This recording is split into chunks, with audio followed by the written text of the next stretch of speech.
नमस्कार माझ्या मित्रमैत्रिणींनो, काय करत आहात? कोणती निगेटिव्हिटी तुम्हाला त्रास करत आहे का? तर माझा हा व्हिडिओ ऐकल्यानंतर तुम्हाला कोणती ना कोणती पॉझिटिव्हिटी नक्कीच प्राप्त होईल, म्हणून माझा हा व्हिडिओ ऐका हो तुम्ही.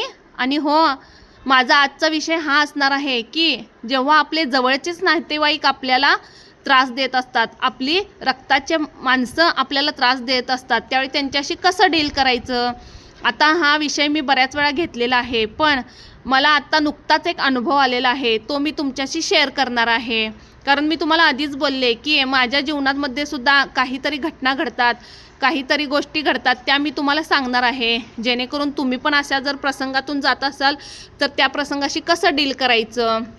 कारण ह्या जगामध्ये कोणी ना कोणी व्यक्ती ह्या माझ्या स्वभावासारख्या असणारच.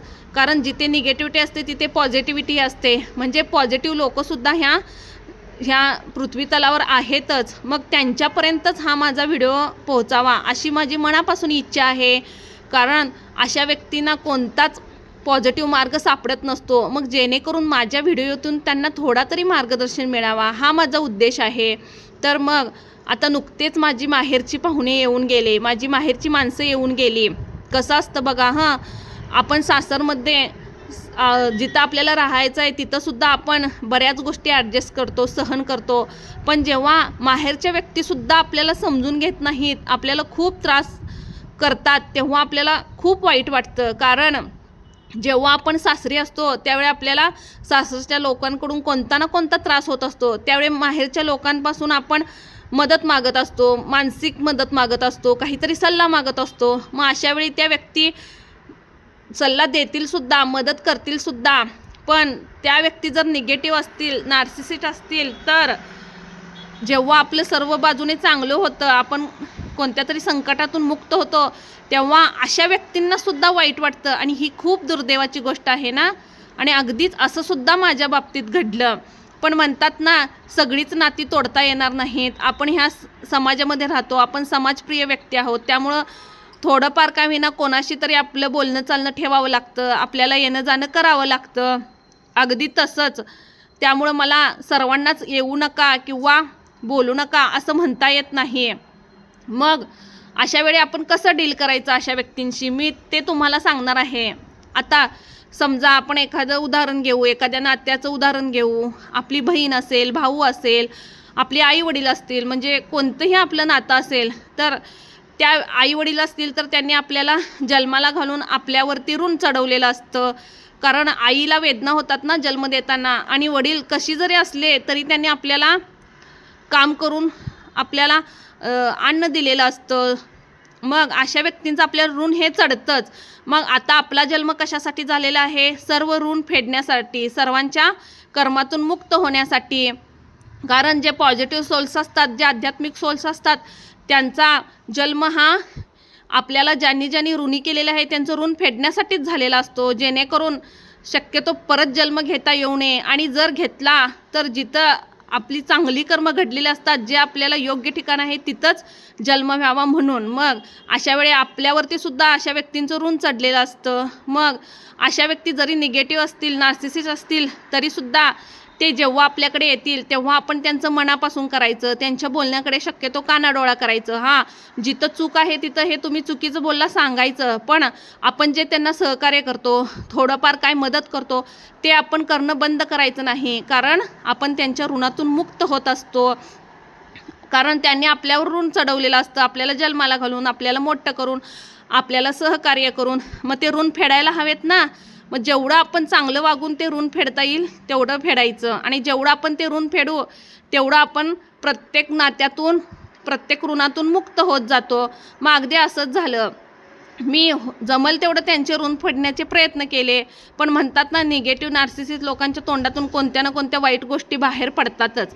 पण त्याकडे आपण दुर्लक्ष करण्याचा प्रयत्न करायचा. मग ते कोणतंही नातं असो, सासरचं असो, माहेरचं असो, अवतीभोवतीचं असो, नात्यागोत्यातील असो, पण त्यासाठी आपलं हृदय हे कठोर करायचं. आता तुम्ही म्हणाल हे कसं शक्य आहे? मग हे सहन केल्यासारखं झालं नाही.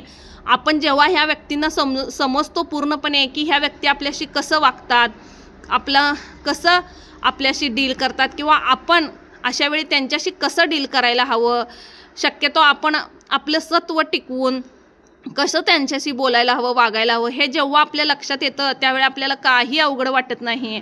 पण कसं आहे बघा, आपल्याला जेव्हा समजत नाही की ह्या व्यक्ती आपल्याला का त्रास देतात, का अशा वागतात, त्यावेळी ते आपली पॉझिटिव्हिटी खेचून घेतात, आपल्याला इमोशनल ब्लॅकमेल करतात, गोड बोलून ब्लॅकमेल करतात किंवा नावं ठेवून ब्लॅकमेल करतात. पण अशा तिन्ही परिस्थितीत आपण आपला स्वभाव ढासळू द्यायचा नाही, आपला संयम ठेवायचा.